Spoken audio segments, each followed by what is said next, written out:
Hello everyone, KD again here. So पिछले video में मैंने आपको अपनी डेस्टिनेशन बताई थी कि मैंने क्या हासिल किया with all the learnings. Now I will tell you my process. तो मैंने कैसे लर्निंग हासिल की। इन सब की शुरुआत हुई थी मेरे फर्स्ट फेलियर के बाद, मेरे फर्स्ट अटेम्प्ट के बाद। The first time I thought about what I really want to do about my life, what I really want to achieve, what's the purpose of life। ये क्वेश्चन बहुत बड़ा था और इसका आंसर बहुत मुश्किल, पर इसने मुझे मजबूर कर दिया सोचने के लिए कि मैं क्या करना चाहता हूँ। सीए रियली करना चाहता हूँ? अगर करना चाहता हूँ तो उसमें क्या आगे बढ़ना चाहता हूँ। बिकॉज ऑफ ऑल दिस मैं बहुत ज़्यादा एक्सटेंसिवली ब्राउज़ करने लगा, सर्च करने लगा, यूट्यूब पे देखने लगा, वीडियोस ढूंढने लगा। बहुत से ऐसी नई नई चीज़ें, नई नई बातें मैंने पढ़ना, देखना, समझना चालू कर दिया। लाइफ के डिफरेंट एस्पेक्ट के बारे में सोचना शुरू कर दिया, क्योंकि बचपन से यही होता है, 10th पढ़ लो फिर लाइफ अच्छी है, 12th पढ़ लो फिर लाइफ अच्छी है।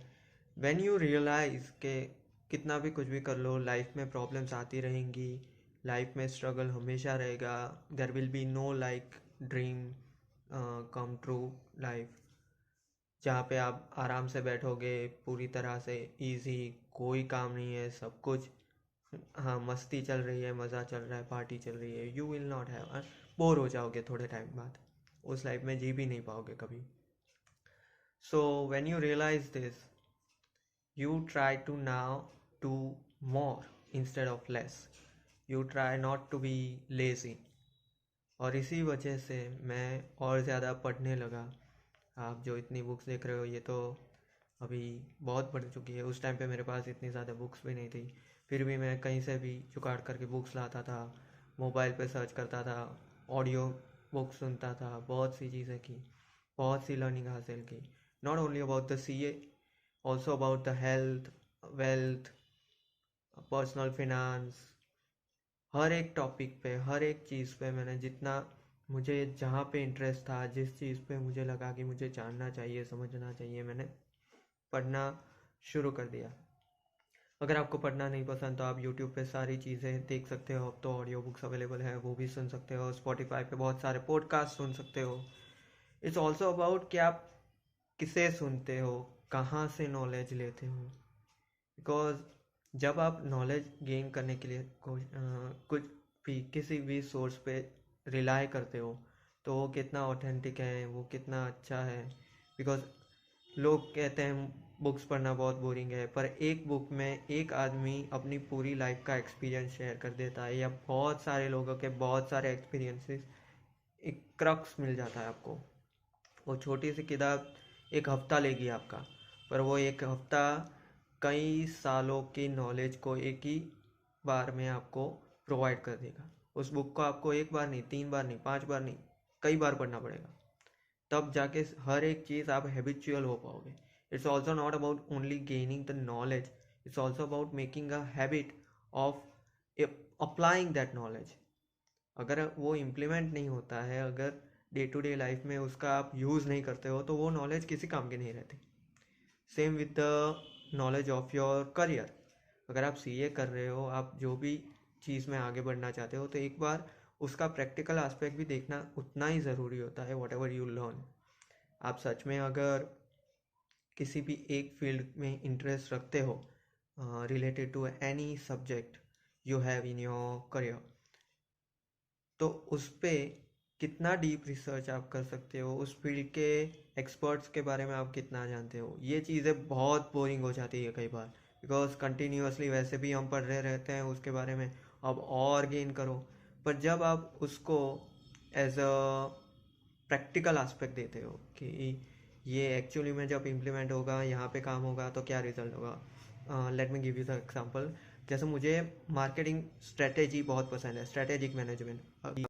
सो strategic management one of my favourite subject, तो मैंने उससे रिलेटेड जितनी भी नॉलेज जहाँ से भी मिल सकती थी हासिल करने की कोशिश की। इस वजह से इवन दो मैंने एमबीए नहीं किया, मैं इतना ज़्यादा मार्केटिंग के बारे में जानता हूँ, बिजनेस के बारे में समझता हूँ, इससे मेरा ऑडिट में इंटरेस्ट बढ़ चुका है और मैं इतनी ज़्यादा इंसाइट्स ले पा रहा हूँ, कनेक्ट कर पा रहा हूँ प्रैक्टिकल एस्पेक्ट से कि मेरे सारे फाइनल के सब्जेक्ट जो share market, finance, accounting, everything is related to at the end is with business only. So जब आप ये समझ पाते हो, इसे अप्लाई कर पाते हो, तो चीज़ें इंटरेस्टिंग हो जाती है, पढ़ना आपको इजी लगने लगता है। मेरा एक फ्रेंड है जिसने, हम बात कर रहे थे अपने एग्ज़ाम प्रिपरेशन के टाइम पे, तो वो बहुत फ्रस्ट्रेटेड था रिलेटेड टू SCMP, जिसे स्ट्रेटेजिक कॉस्ट मैनेजमेंट, क्योंकि उस सब्जेक्ट में अब पूरा पोर्शन थियरी बेस ज़्यादा हो गया है instead of the practical some base. अब उसको सम करना बहुत पसंद था और तब वो जो IPCC या इंटर में था तब वो इजी लगता था उसे, क्योंकि सम करना आसान होता है, सबको पसंद भी होता है। But because I love the strategy and I love learning about the things, मुझे बड़ा मज़ा आ रहा था इस सब्जेक्ट में, क्योंकि अब रियली केस स्टडीज़ अप्लाई हो रही थी, स्ट्रेटेजीज अप्लाई हो रही थी। हम कॉस्ट सेव नहीं कर रहे थे, सिर्फ ये भी डिसाइड कर रहे थे कि कैसे कॉस्ट सेव करें जिससे लॉन्ग टर्म में इम्पैक्ट अच्छा है, because we may save the cost but we may lose the customer. हमें ये चीज़ पे भी उतना ही ध्यान देना होता है।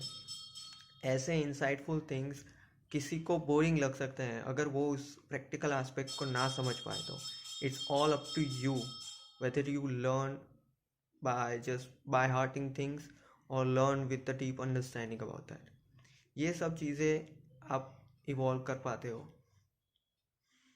होपफुली ये लर्निंग भी आपको मदद करेगी आगे जाके और नए नए एस्पेक्ट में घुसने के लिए। बाय द वे, मैंने और भी बहुत सारी चीज़ें ट्राई की beyond my career and CA related stuff, which was writing. मैंने 2-3 छोटी छोटी शॉर्ट स्टोरीज़ लिखी। मैंने ड्राइंग पे मुझे बहुत इंटरेस्ट है, तो मैं उसमें भी अपनी हॉबीज़ आगे बढ़ा रहा था। इट्स नॉट ओनली लाइक कि आप बस पढ़ते ही रहो, सीखते ही रहो। लाइफ में रिलैक्स भी होना होता है, हेल्थ को भी ध्यान देना होता है, हॉबीज़ में भी ध्यान देना होता है, अपने नेचर को ध्यान देना होता है। ह्यूमन साइकोलॉजी आपको हमेशा काम आएगी अगर आपने सीखी है अच्छे से। तो कैसे अच्छे से बिहेव करें, सामने वाले का नेचर, उसके हाव भाव, उसके एक्सप्रेशन रीड कैसे करें जिससे आप समझ पाए और हैंडल कर पाए। People management is the most important skill right now and it's very difficult unless you apply it daily, exercise it daily. जो आर्टिकलशिप में क्लाइंट हैंडल करते हैं उनको तो ये बात पता ही है, बाकियों के लिए भी ये मेरी एक टिप है। अगर आप सीखना चाहें तो ये चीज़ पे भी आप फोकस करें, ये आपको बहुत काम आ सकती है। अगर इसके रिलेटेड और कोई भी अगर आप बात करनी हो तो again you can connect me on the LinkedIn. Thank you very much guys.